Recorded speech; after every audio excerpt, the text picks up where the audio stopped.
In today's show, we're going to continue our PowerApps Forms series. So in this video, we're going to cover the Forms modes. So we're going to look at new mode, edit mode, view mode, and just make sure you understand how to get it in and out of the modes, the importance of the modes, and then finally how to submit the form to take advantage of all your hard work. We'll also look at a little conditional formatting that I use with the modes. So it should be a pretty straightforward video. But first, here's our intro.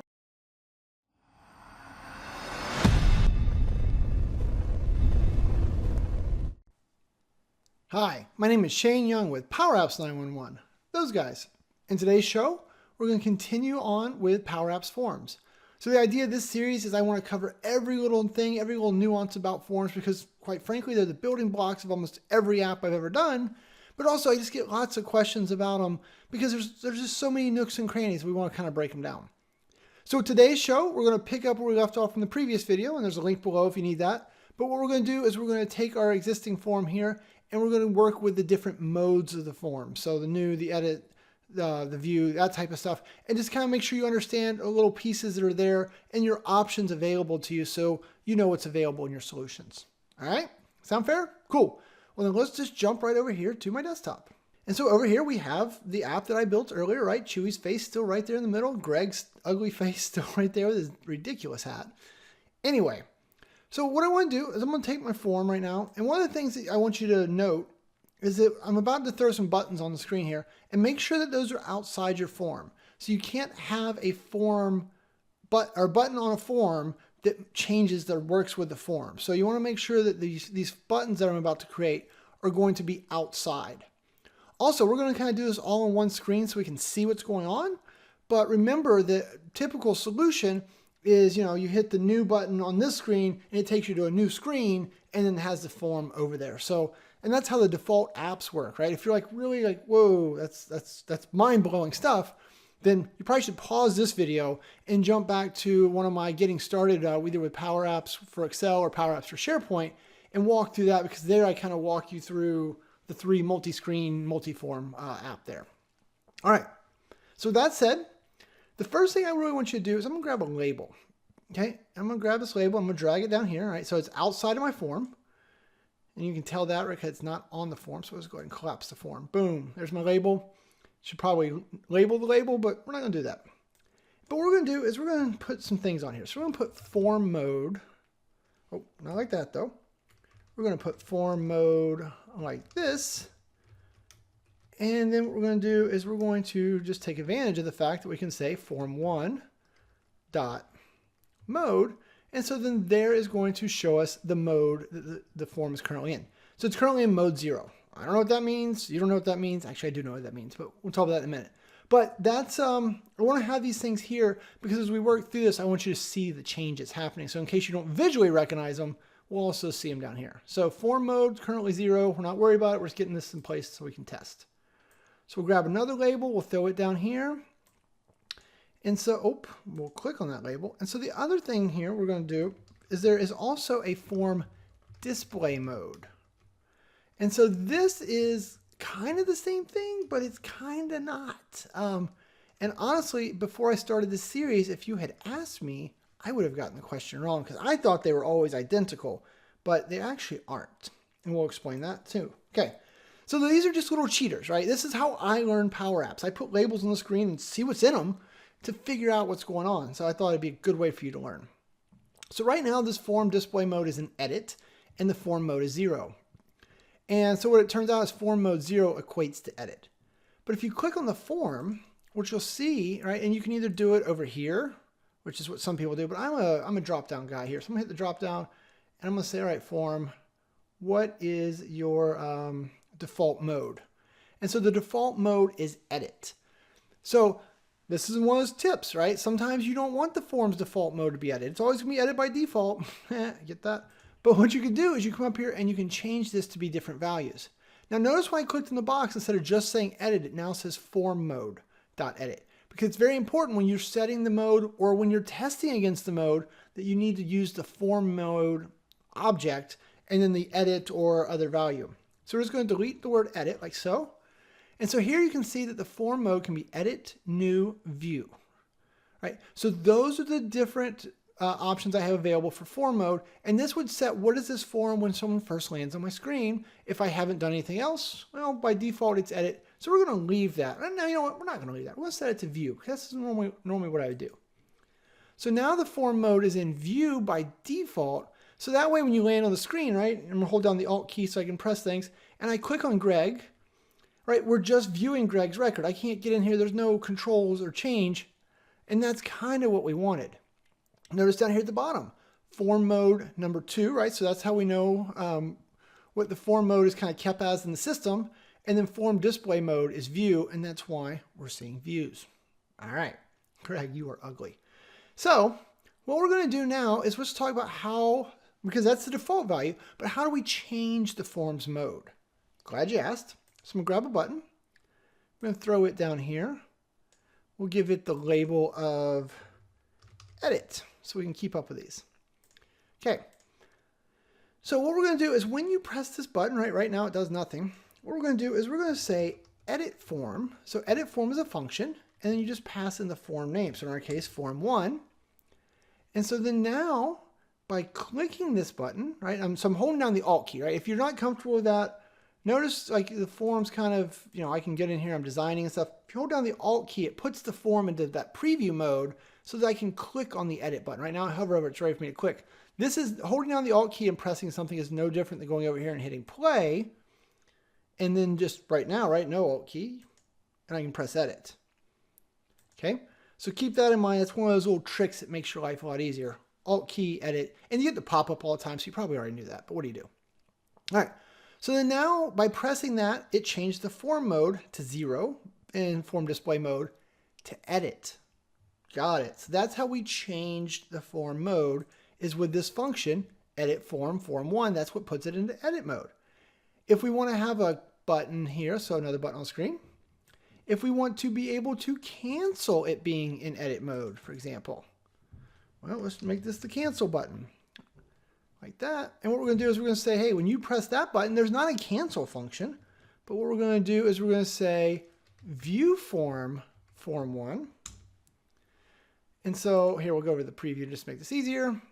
So right now the form mode is 0 in edit. If we hit cancel, form mode is back to 2 and view. So this button didn't really cancel, it just set the mode back to view. Okay? So that when you're working with forms, you need to understand what the form mode is and how to change it, because a lot of times the best way to make your app is to have, you know, one screen if possible, and just have this one form here and just have it toggle through the modes based on what it wants to do.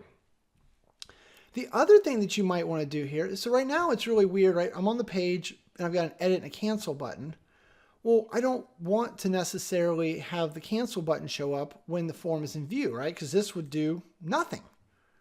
So this is why we talk about these things. But what you can do is you can come in here and you can say, all right, I want to have the visible for this not just be true, but I want to say if form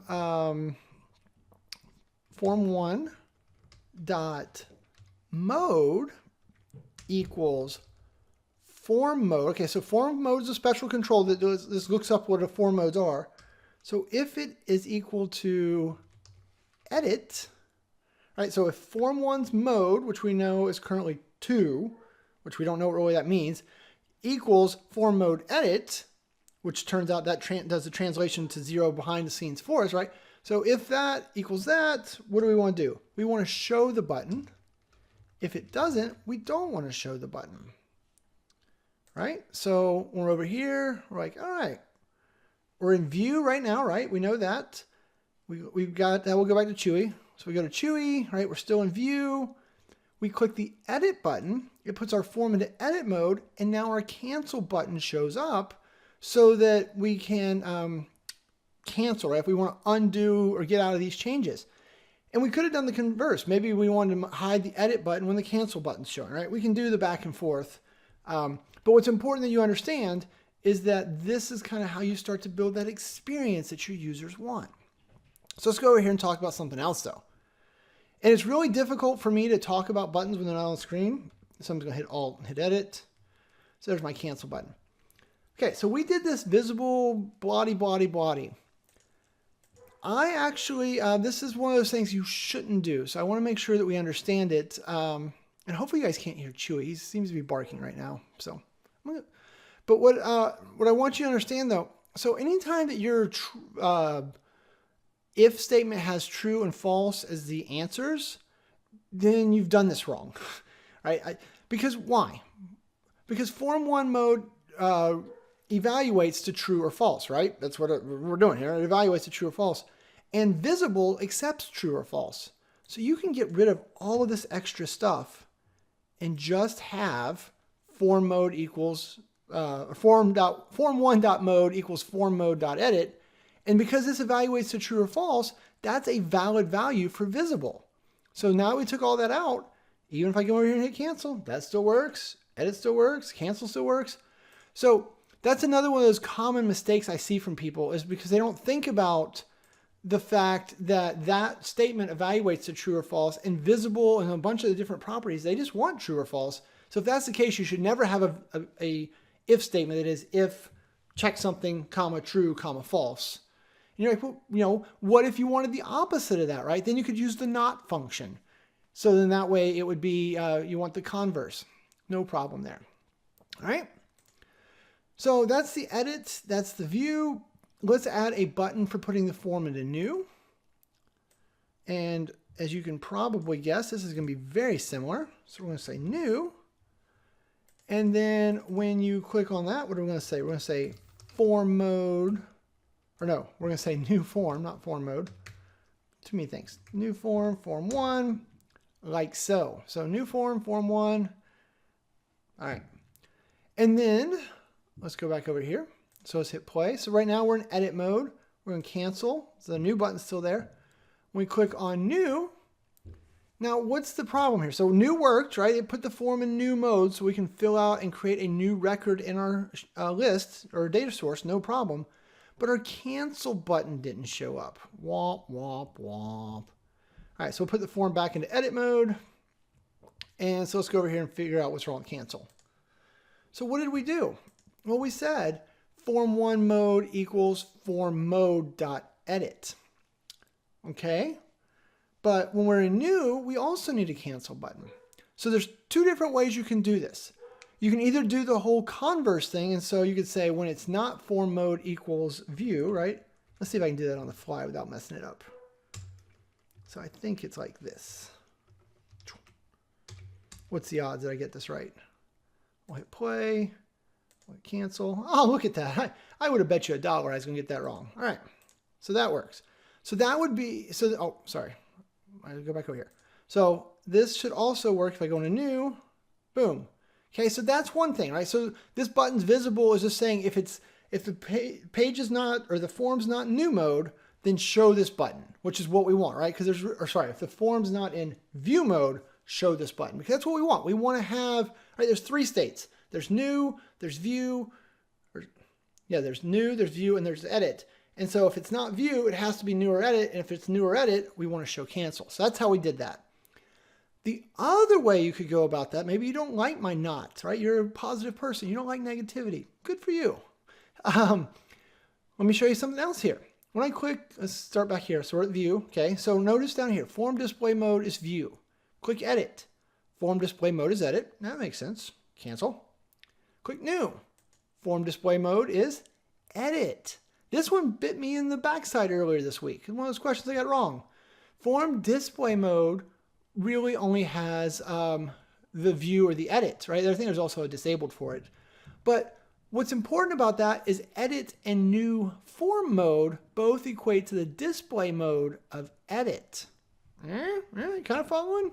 So let's go back over here. So with our cancel button, right? This worked. That was a pretty fun formula. What I could also do is, and we'll just do the proper if to make it easier to read. So if form1 dot display mode equals form, oh, come on, form, no, not form, display mode dot, so if that equals, and so then there you can see the 3 different display modes. So if display mode equals edit, then we want this to be visible, right? And so we're going to do the thing I told you never to do, but true, false, because it's easier to read. So I just point this out because I struggled personally with this, right? The difference between form mode and display mode, that's the answer to that question. Display mode is, has view, disable, and edit. Form mode has view, new, and edit. So slightly different. Probably doesn't matter. I'm probably teaching you things you didn't want to, but I know you're going to encounter this, and right, and this is a whole goal of the series is to help you guys completely understand the nooks and crannies of forms. So I felt like this was a nook and cranny because I had to relearn this to get through it. So I wanted to make sure that you guys got to see that. All right. So that's my edit. That's my new. The only last button that we're going to need here, one more, is, let's put it right here because who cares? Right, we know I don't make pretty things. Right, and this is our submit or save button. I'm going to put submit or save. So you just, the reason I call it submit or save is because I wanted to put it in your head that when you want to save that work, you're going to do a submit form in form 1. And so that button will now either, if I'm in the edit mode and I make some changes, right? So I changed Greg from driver to clown because he looks ridiculous, then that would work. Or if you're creating a new one and you want to save it for the first time, that is going to save our work for us. Yikes. So I was producing the video and I realized I skipped a button. So my bad, I'm putting it back in. You don't even realize I shouldn't have told you. You would have never known, but I'm going to tell you, coming on the sky. Let's throw another button on the screen real quick. So the last one I should have shown you, or I am showing you, is there's also a reset form button. It's reset form 1, boom. And so what that'll do is that will reset the form back to the default way it loaded from. So for example, if I hit play, so we hit edit, we're in here messing with Chewy, right? We do some of this and some of this, and we realize, oh, wait a minute, that's not what we should be typing right now. We can click this button, which I should have labeled reset, and it puts the form back into default mode, right? So it got rid of all of our changes, and because the form's default mode is view, it kicked it back to view for us. So the reset button here, let's label it, because now I feel like a dummy for not labeling it, reset. That button, another one of those buttons you'd probably want to hide, kind of like the cancel button, but that one's going to set the form back to its default behaviors, undoing all your changes without saving them or anything like that. So maybe you think of that as a cancel. Maybe you'd rather have a reset versus the view button or the cancel button we're currently using. The only difference is sometimes like you might use reset when you want to have the form in edit mode and leave it in edit mode. You just want to reset all the fields. So how you end up putting this stuff into play, that's up to you. But now I feel complete because I got in the thing that I forgot to tell you. So, all right, back to the previous record. So that's how our form modes and form options kind of come to play. So remember this, right? When you're in here and you're like, hey, sometimes I see things I don't, or I might, for example, one of the points of confusion that comes up, this kind of happened to me earlier this week, but so let's go over here and let's hit our edit button. Okay, so edit, right? How does edit know what to show? Or when it's in view, how does it know to show Chewy? We covered this briefly in the last video. I want to cover it again. The way that that's happening is on the form, we are going to look at the item property. So the item property says, hey, when you're in edit or in view mode, this is the item to show, gallery1.selected. The reason I'm going to be very specific about the words here though, because when the form is in new mode, this item property is completely ignored. I've seen some people in code reviews that have put an if statement up here and they're like, hey, if the form's in these modes, show this item. If not, don't show anything, right? I've seen people kind of do some weirdness there. So I just want to point out to you that basically this item property is completely ignored when you're in new mode. So you don't have to equate or have to, do anything conditionally to deal with that. So that was the thing that I wanted to make sure we kind of pointed out also with the form. All right. So remember this trick, right? This is one of my troubleshooting things. Like when I'm helping a customer with a form, I don't know what crazy thing the customer's done. I put those labels on the screen so I can see what the form is doing because sometimes it's not what you think it is. And that's how we solve the problems. Okay? All right. So I think that'll sum up this video. In the next video, what we're going to do is we're going to go in and we're going to get, well, cray, but there we're going to talk about on failure, on reset, and on success. So how to handle what happens after the form has been submitted or saved, if you will, right? Sounds kind of exciting to me. So that video, though, will be a couple days from now because it is Friday at 5 o'clock, 4 o'clock. I can't tell time. So I'm going to call it a weekend on this note, but I'll get this video out for you guys. And if you have any comments or questions, leave them below, right? I got a whole series to do. If I missed a nook or cranny or you want to make sure I get to it, now's the time. Leave me the comments. Tell me what you need me to do because these videos come from your questions, right? And as always, if you need any help, you want to work together, I do a lot of this these days, help people with their Power Apps, right? PowerApps 911. We're hiring another guy on Monday. Business is booming. So if you need help with your Power Apps, just 15 minutes of help or 50 hours of help, we got your back. So reach out to me at PowerApps 911. All right? Thanks and have a great day. Hey, it's me again. If you got a second, click the subscribe button. That always keeps me making more videos. Or if you want to work together, need some help getting your Power Apps going, hit me up at PowerApps 911. Always happy to work together. Or finally, if you're really just looking for more videos, that's probably what it is. Check out the Power Apps playlist over here and, enjoy that. All right? Thanks and have a great day.